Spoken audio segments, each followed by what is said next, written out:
Hi అండి. అందరూ ఎలా ఉన్నారు? నేనైతే చాలా బాగున్నాను. మీరందరూ కూడా బాగుండాలని మనస్ఫూర్తిగా కోరుకుంటున్నానండి. మరో మంచి వీడియోతో మీ ముందుకైతే వచ్చేసాను. మన ఇంట్లో ఉన్న ప్రతి ఒక్కరూ సుఖ సంతోషాలతో ఉండాలంటే మన ఇంట్లో కొన్ని వాస్తు నియమాలనైతే పాటించాలి.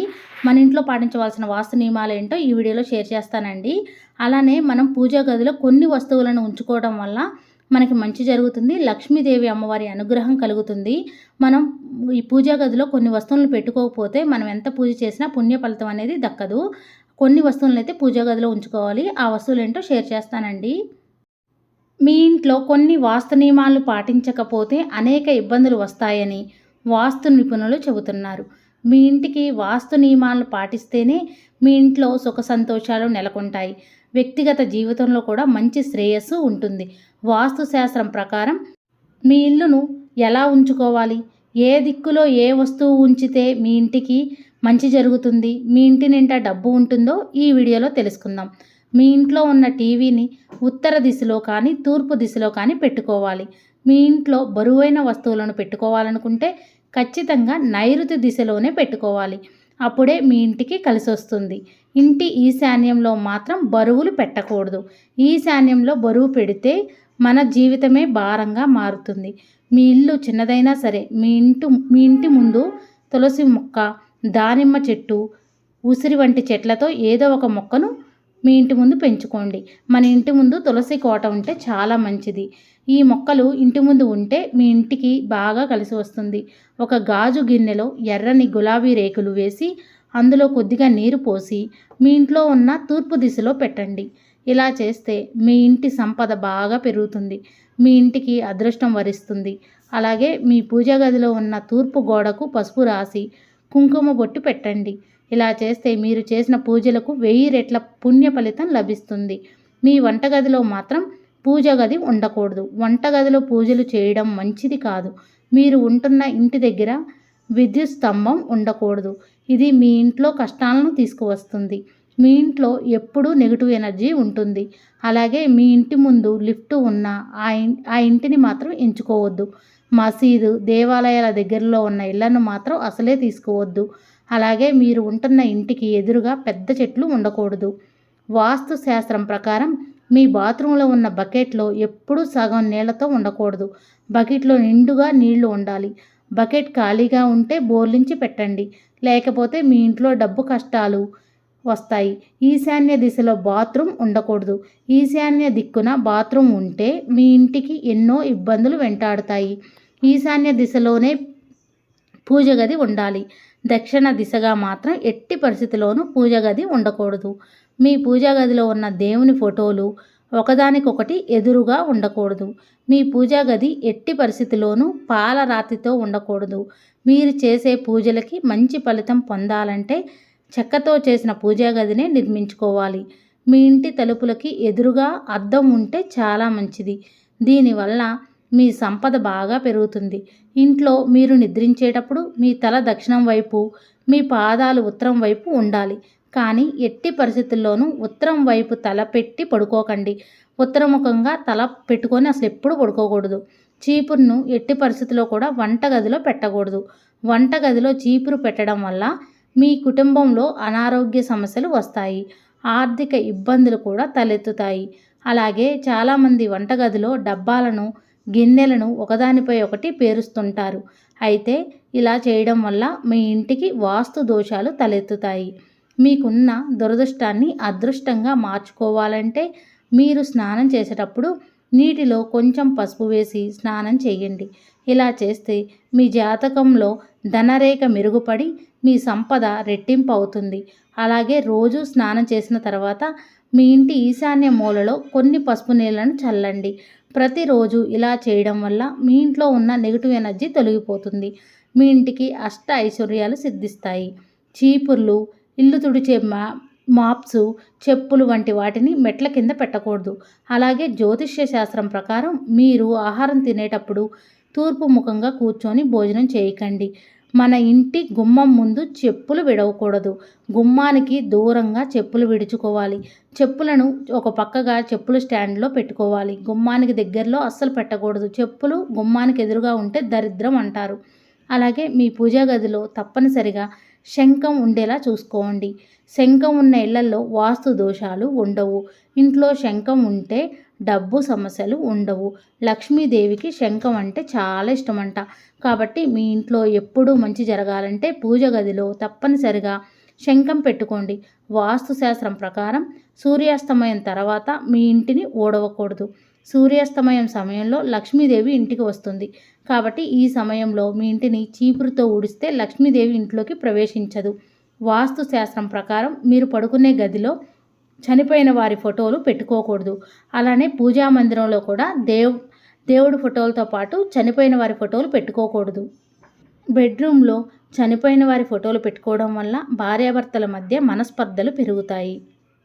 మన ఇంట్లో ఉన్న ప్రతి ఒక్కరూ సుఖ సంతోషాలతో జీవించాలంటే ప్రతిరోజు చక్కగా పూజ చేయాలి.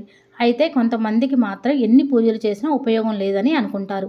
దీనికి కారణం ఏంటంటే మీ పూజ గదిలో కొన్ని ముఖ్యమైన వస్తువులు లేకపోవడమే. కాబట్టి మీరు చేసే పూజలకు మంచి ఫలితం పొందాలంటే ఖచ్చితంగా మీ పూజా గదిలో కొన్ని వస్తువులు ఉండాలి. లేకపోతే మీరు ఎన్ని పూజలు చేసినా సరే దానికి పుణ్యఫలం రాదు. పూజ చేసేటప్పుడు మీ పూజా గదిలో రాగి చెంబును పెట్టుకోవాలి. రాగి చెంబులో చక్కగా నిండుగా నీటిని పోసి పెట్టుకోవాలి. రాగి చెంబులో నీటిని ఉంచి దేవుని ముందు పెట్టాలి. అప్పుడే మన పూజకు పుణ్య ఫలితం లభిస్తుంది. మనం పూజ చేసేటప్పుడు పూజలో ఉండే శక్తి మొత్తం రాగి చెంబులో ఉన్న నీటిలోకి ప్రవేశిస్తుంది. అది మీ ఇంటికి మంచి చేకూరుస్తుంది. దీనివల్ల మీ ఇంట్లో సుఖ సంతోషాలు వెలువరుస్తాయని పురోహితులు చెప్తున్నారు. రోజు పూజ చేయటం కుదరని వాళ్ళు రాగి చెంబులో నీళ్లను నింపి ప్రతిరోజు ఆ నీటిని మారుస్తూ దేవుని గదిలో పెట్టి నమస్కారం చేస్తే చాలు. మనం ఆ భగవంతుడికి భక్తి శ్రద్ధలతో నమస్కారం చేసినా చాలు. మనం ఆడంబరంగా పూజ చేయనక్కర్లేదు. మనం స్నానం చేసి స్వామివారికి ఈ విధంగా నీళ్లు పెట్టుకొని భక్తి శ్రద్ధలతో నమస్కరించుకున్నా చాలు. రోజు పూజ చేసినంత పుణ్య ఫలితం లభిస్తుంది. అలాగే శుక్రవారం పూజ చేసేవాళ్ళు రాగి చెంబులో నీళ్లు పోసి అందులో రూపాయి బిళ్ళను వేసి పూజ గదిలో పెట్టి పూజ చేయండి. ఇలా చేస్తే లక్ష్మీదేవి అనుగ్రహంతో మీ ఇంట్లో సిరి సంపదలు వెల్లువిరుస్తాయి. పూజ పూర్తయిన తర్వాత ఈ రూపాయి బిళ్ళను మీ బీరువాలో ఉంచండి. ఇలా వరుసగా 3 శుక్రవారాలు పూజ చేసుకొని ఆ రూపాయి బిళ్ళను శనివారం రోజున బీరువాలో పెట్టుకోండి. ఇలా 3 శుక్రవారాలు చేస్తే మనకి మంచి జరుగుతుంది. ఇలా చేయడం వల్ల ఇంట్లో డబ్బు కష్టాలు లేకుండా ఉంటాయి. లక్ష్మీదేవికి తీపి పదార్థాలంటే చాలా ఇష్టం. అందులోనూ బెల్లం అంటే మహా ఇష్టం. కాబట్టి ప్రతి శుక్రవారం ఇంట్లో పూజ చేసేటప్పుడు ఒక బెల్లం ముక్కను నైవేద్యంగా పెట్టండి. ఇలా చేస్తే లక్ష్మీదేవి సంతోషించి మీపై వరాల జల్లు కురిపిస్తుంది. వాస్తుశాస్త్రం ప్రకారం ప్రతి ఒక్కరి పూజా గదిలో ఖచ్చితంగా ఒక నెమలి ఈక ఉండాలి. ఇంట్లో పూజ చేసిన తర్వాత నెమలి పింఛంతో దేవుడికి గాలి విసిరండి. దేవుడికి ఇలా సేవ చేయడం ద్వారా ఆ దేవుని అనుగ్రహంతో మీ కోరికలన్నీ ఖచ్చితంగా నెరవేరుతాయి. మీ పూజా గదిలో ఎల్లప్పుడూ 2 రావి ఆకులను ఉంచండి. రావి ఆకుల్లో ముక్కోటి దేవతలు ఉంటారు. కాబట్టి పూజా గదిలో రావి ఆకును ఉంచితే మీ ఇంటికి ముక్కోటి దేవతల ఆశీర్వాదం లభిస్తుంది. అలాగే మీ కుటుంబానికి ఉన్న దోషాలు తొలగిపోతాయి. దేవాలయంలో ఉన్న రావి చెట్టు నీడలో నిలబడితే చాలు. మీ జాతకంలో ఉన్న ఏలినాటి శని దోషాలు తొలగిపోయి మీ జాతకంలో ధనరేఖ పెరుగుతుంది. దీనివల్ల మీకు త్వరలోనే కుబేర యోగం వరించి జీవితంలో డబ్బు సమస్యలు రాకుండా విలాసవంతమైన జీవితాన్ని గడుపుతారు. దేవాలయంలో ఉన్న రావి చెట్టును ఆదివారం మాత్రం ముట్టుకోకూడదు. ఆదివారం రావి చెట్టును ముట్టుకుంటే మహాపాపంగా పరిగణించబడుతుంది. ఈ రోజుల్లో చాలామందికి తమ బిజీ లైఫ్ కారణంగా రోజు పూజ చేయడం కుదరకపోవచ్చు. అలాంటి వారు శుక్రవారం రోజు కానీ శనివారం రోజున కానీ ఇంట్లో పూజ చేస్తే చాలా మంచిది. పూజలో అన్నిటికన్నా ముఖ్యమైనది దీపారాధనకు వాడే నూనె. ఆవు నెయ్యి చాలా పవిత్రమైనది. కాబట్టి నువ్వుల నూనెలో కొంచెం ఆవు నెయ్యిని కలిపి ఇంట్లో దీపారాధన చేస్తే మీ ఇంటికి అఖండ రాజయోగం వరిస్తుంది. ప్రతి శనివారం రోజున స్వామి అమ్మవార్లని పూజిస్తే చాలా మంచిది. స్వామివారికి తులసి దళాలను సమర్పిస్తే స్వామి అమ్మవార్ల అనుగ్రహం మనకు కలుగుతుంది. ఇంట్లో పూజ చేసిన తర్వాత దేవుని ముందు మీ కోరిక కోరుకొని గంట కొడితే మీరు అనుకున్న కోరిక నేరుగా దేవుడి పాదాల చెంతకు చేరుతుంది. మీ పూజా గదిలో ఎల్లప్పుడూ పసుపు కుంకుమలు అక్షంతలు ఉండాలి. పూజ పూర్తయిన తర్వాత చివరగా దేవునికి నమస్కరించి 3 ప్రదక్షిణలు చేసి అక్షంతలు మీ తలపైన వేసుకుంటే దేవుని ఆశీర్వాదం లభిస్తుంది. అలాగే మీ పూజా గదిలో ఖచ్చితంగా గోమాత పటాన్ని పెట్టుకోవాలి. లేదా గోమాత విగ్రహాన్నైనా పెట్టుకోవాలి. పూజా గదిలో గోమాత ఫోటో ఉంటే సకల దేవతల స్వరూపం కాబట్టి గోమాత మీ ఇంట్లో అన్నీ ఉన్నట్టే. కాబట్టి గోమాత అనుగ్రహం వల్ల మీ ఇంట్లో ఎప్పుడూ ఐశ్వర్యం తాండవిస్తుంది. పూజ చేసేటప్పుడు శివుని పటానికి ఎర్రని పుష్పాలు పెట్టకూడదు. శివుడికి పసుపు మాలను, పసుపు పూలను సమర్పిస్తే మీరనుకున్న కోరికలు నెరవేరుతాయి. మారేడు దళాలు సమర్పిస్తే చాలా మంచిది. మీ పూజా గదిలో ఉన్న దేవుని పటాలు ఒకదానికొకటి ఎదురుగా ఉండకూడదు. హిందూ పురాణాల ప్రకారం తాబేలును మహావిష్ణువు రూపంగా పరిగణిస్తారు. కాబట్టి మీ పూజా గదిలో తాబేలు విగ్రహాన్ని ఉంచుకోవడం చాలా శుభప్రదం. ఏ ఇంట్లో అయితే తాబేలు విగ్రహం ఉంటుందో ఆ ఇంట్లో డబ్బు కొదవ ఉండదు. వాస్తు శాస్త్రం ప్రకారం తాబేలు విగ్రహాన్ని పూజ గదిలో పెట్టుకుంటే మీ ఇంటికి ఉన్న వాస్తు దోషాలు తొలగిపోతాయి. సువాసన వెదజల్లే పారిజాత పూలంటే వెంకటేశ్వర స్వామికి చాలా ఇష్టం. కాబట్టి ప్రతి శనివారం పారిజాత పూలతో పూజ చేస్తే స్వామి మనసు మంచులాగా కరిగి మీ ఇంటికి సిరి సంపదలను ప్రసాదిస్తాడు. జిల్లేడు పూలతో శివుణ్ణి పూజిస్తే తొందరగా కరుణిస్తాడు. అలాగే మీకున్న అప్పుల బాధలు తొలగిపోతాయి. దేవుని పూజలో పెట్టిన పూలు ఎండిపోకముందే దేవుడి పటాలను తీసేయాలి. అంటే దేవుడి పటాలకు పెట్టిన పువ్వులను తీసేయాలి. మీరు అనుకున్న కోరికలు నెరవేరాలంటే ప్రతి శనివారం రోజున ఆంజనేయ స్వామి దగ్గర 11 గులాబీ పూలను పెట్టి పూజ చేయండి. ఇలా 3 శనివారాలు చేయాలి.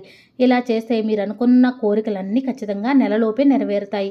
మీకున్న దురదృష్టాన్ని అదృష్టంగా మార్చుకోవాలంటే ప్రతిరోజు స్నానం చేసేటప్పుడు నీటిలో కొంచెం పసుపు వేసి స్నానం చేయండి. ఇలా చేస్తే లక్ష్మీదేవి అమ్మవారి అనుగ్రహం కలుగుతుంది. మనం పూజలో ఎప్పుడూ కూడా పంచముఖ హనుమంతుని ఫోటో పెట్టుకోకూడదు. గుమ్మానికి పై భాగంలో పెట్టుకోవచ్చు. అలాగే మన ఇంట్లో శివలింగం ఉంటుంది కదండి, మన పూజా గదిలో 2 శివలింగాలని ఎప్పుడు కూడా ఉంచకూడదు. పూజ గదిలో ఉన్న శివలింగం బొటనవేలు కంటే ఎక్కువ సైజులో ఉండకూడదు. రాత్రి పడుకునే ముందు మీ ఇంట్లో 2 లవంగాలను కాల్చండి. ఇలా చేస్తే మీ ఇంట్లో ఉన్న నెగిటివ్ ఎనర్జీ అంతా తొలగిపోయి మీ సంపద బాగా పెరుగుతుంది. వాస్తుశాస్త్రం ప్రకారం ఇంట్లో మందారం మొక్క మన ఇంట్లో పెంచుకుంటే చాలా శుభప్రదం, లక్ష్మీప్రదం కూడా. ఈ మొక్క ఇంటి ముందు ఉండడం వల్ల ఇంట్లో ఆర్థిక సమస్యలు లేకుండా ఉంటాయి. తెలుసుకున్నారు కదండి, మనం కొన్ని పాటించవలసిన వాస్తు నియమాలేంటో, అలానే మీ పూజ గదిలో ఖచ్చితంగా ఉంచుకోవాల్సిన వస్తువులేంటో. మరిన్ని వీడియోస్ కోసం మన ఛానల్ని సబ్స్క్రైబ్ చేయండి. నా ఈ వీడియో మీకు నచ్చిందని అనుకుంటున్నాను, ఎంతో కొంత యూజ్ అయిందని అనుకుంటున్నాను. నా వీడియో కానీ మీకు నచ్చినట్టయితే లైక్ చేయండి, షేర్ చేయండి, కామెంట్ చేయండి ఫ్రెండ్స్. కొత్త వారు ఎవరైనా మన ఛానల్ చూస్తున్నట్టయితే సబ్స్క్రైబ్ చేసుకోండి. Thank you for watching. Bye అండి.